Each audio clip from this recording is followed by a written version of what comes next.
The World Baseball Classic is back in 2026 and is already in full swing.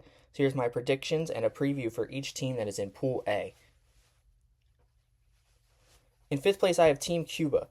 Team Cuba in the 2023 WBC ended up making it to the semifinal round. They went 2-2 in pool play in 2023 and won the group on tiebreakers. They beat Australia in the quarterfinals of 2023 before losing to the United States 14-2 in the semifinal round.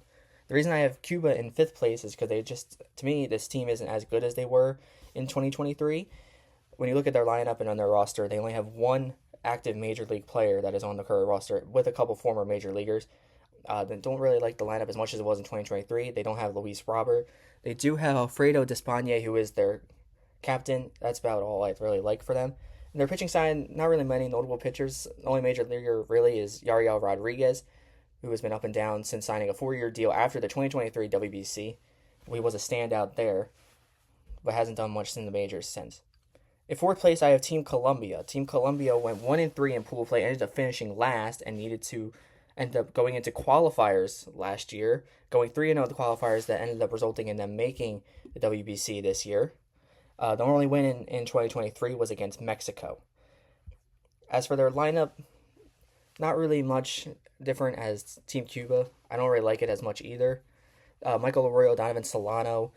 They have a few former big leaguers, current big leaguers, Gio Urshela, former big leaguer Hanley Ramirez.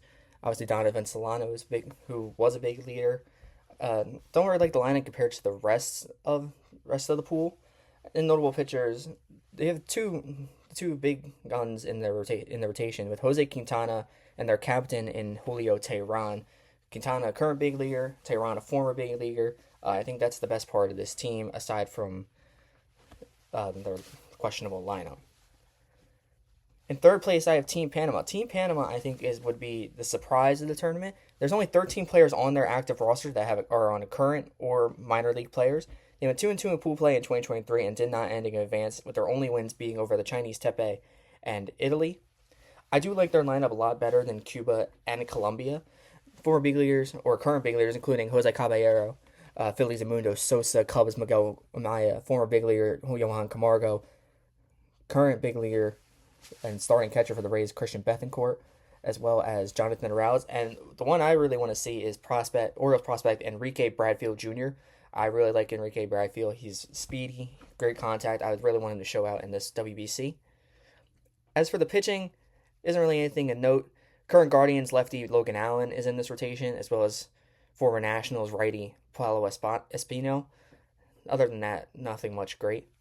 In second place, another sleeper team in this tournament, who I think will be a lot better, Team Canada. Team Canada in 2023 went 2-2 in pool play and did not end up advancing. They beat Great Britain and Colombia while losing to the United States and Mexico. They have lots of big league talent that is on this roster, which I think will be what sets them apart from Panama, Cuba, Colombia in this tournament. I think this lineup is actually pretty much better. Even though they lost Freddie Freeman, he ended up bowing out due to personal reason. They got Eduardo Julian back, Abraham Toro. They have their captain Josh Naylor. They got Tyler O'Neill back, Tyler Black, Otto Lopez, rookie Owen Casey, who's now part of the Marlins system, and Denzel Clark, who outstanding in the center field. They have a really great defensive outfield. I really like Casey Clark,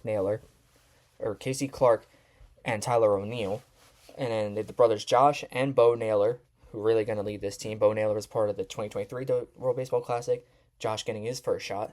The notable pitchers, I do like their rotation. Jameson Taillon, the Cubs, Michael Soroka, the Diamondbacks, Cal Quantrill, Adam Macko, prospect for the Blue Jays, and Big Maple, retired Major League pitcher James Paxton. He's not the only retired player on this rotation. James Paxton, as well as retired Philippe Amont, also is former alien in the Phillies system. And then for the Pool A winner, I have Team Puerto Rico. Team Puerto Rico went 3-1 in pool play, but ended up losing in the quarterfinals 5-4 to Mexico. The really questionable the reason that this team is so questionable is because they don't have Francisco Lindor or Carlos Correa due to insurance reasons. They don't have Javier Baez because of a suspension of a failed drug test. So a lot of questions have been surrounding them. People don't think they're going to be as good. I still think this pool is wide open. I think they have, I like their top four with Willie Castro, Heliot Ramos, Nolan Arenado, Carlos Cortez. I do like Emmanuel Rivera. Christian Vasquez was a standout in the 2023 WBC. So I don't think they will be as bad as it was. And then for pitchers, the rotation isn't as good. If Seth Lugo is the big ace, he's going to be pitching in game one of their pool play. Then their bullpen with Edwin Diaz, Fernando Cruz, and Jorge Lopez, I think will be really really solid. I really like Team Puerto Rico in this pool. So I have Team Puerto Rico coming out in the winning, followed by Canada, Panama, Colombia, Cuba.